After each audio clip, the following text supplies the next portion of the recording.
What is the galvanic cell? What is the purpose of galvanic cell? Where do we get galvanic cell? Do we use galvanic cell in our daily lives? So, answer to all of these we are about to talk on this video. So, galvanic cell is a cell which produces current. So, have you used any battery ever? I think you must have. Whether you were driving a bike, whether you are using an inverter in your homes, or you are using a small watches which are run on batteries, or for that matter your mobile batteries. So, all these are examples of galvanic cell. So, what is happening in them?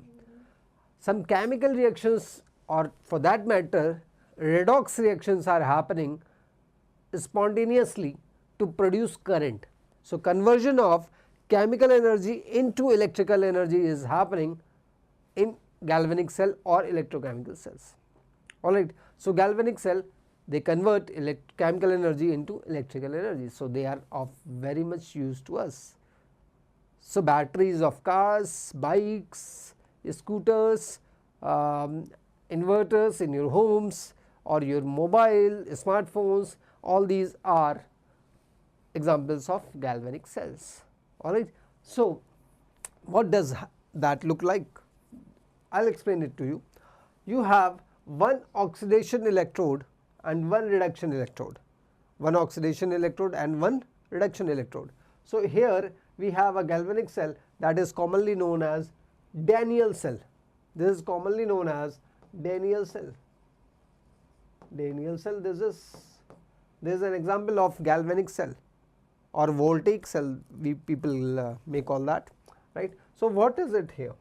We have this anode, I will take another color so that it is more clear to you.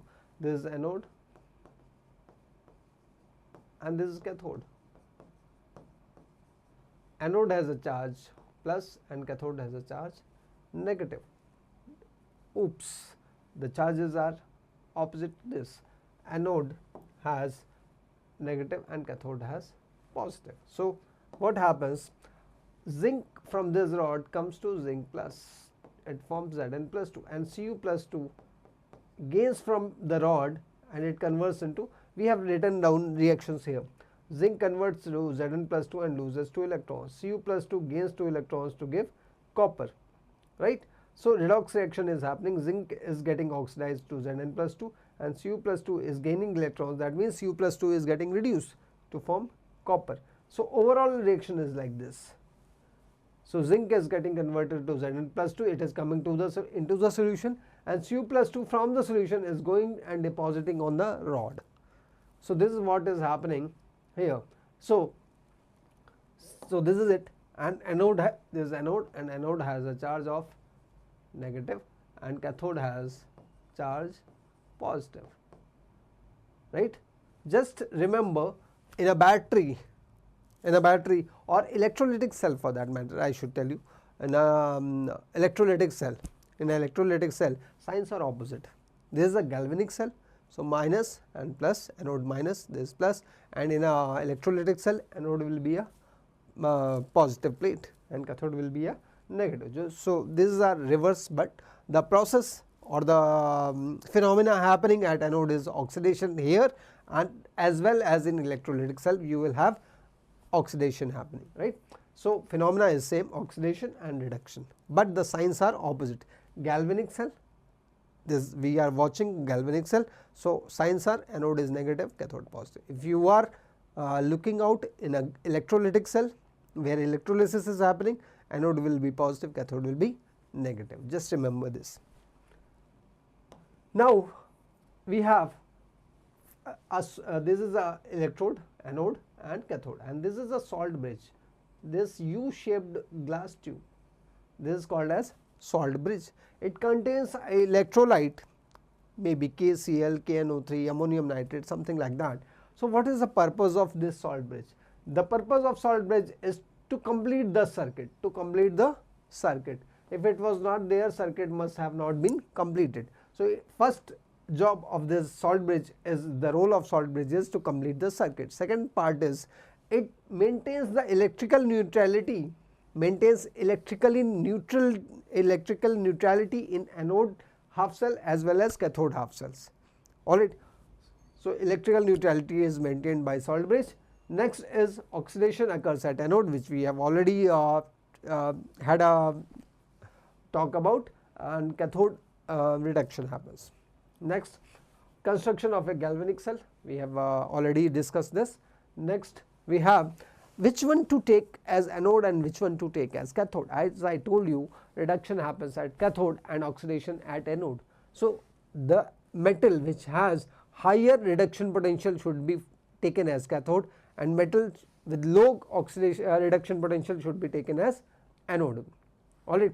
In zinc and copper, copper has higher reduction potential, so copper is taken as cathode, and zinc has lower reduction potential, so it has been taken as anode. Alright. And representation of electrochemical cell is out here, and we have a representation of anode on the LHS and representation of cathode on RHS, and C1 C2 represent their concentration of the solution. C1 is the concentration of zinc sulfate and C2 is the concentration of copper sulfate. Alright. So Zn plus 2, this should be Zn, Zn to Zn plus 2, and Cu plus 2 to Cu. So oxidation is happening at anode and reduction is happening at cathode. So representation is like that. If we have representation like this, Zn plus 2, and this is salt bridge, this is representing as salt bridge, this is salt bridge. Two vertical lines represent salt bridge. This part is anode, and Cu plus 2 to Cu, this part is cathode. So galvanic cell is represented like this, so that it becomes easier to understand which part is anode, and with LHS we have anode and RHS we have cathode.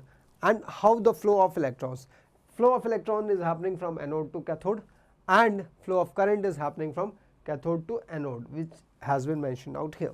So this is basic explanation of your galvanic cell and the phenomena happening out there. Thank you.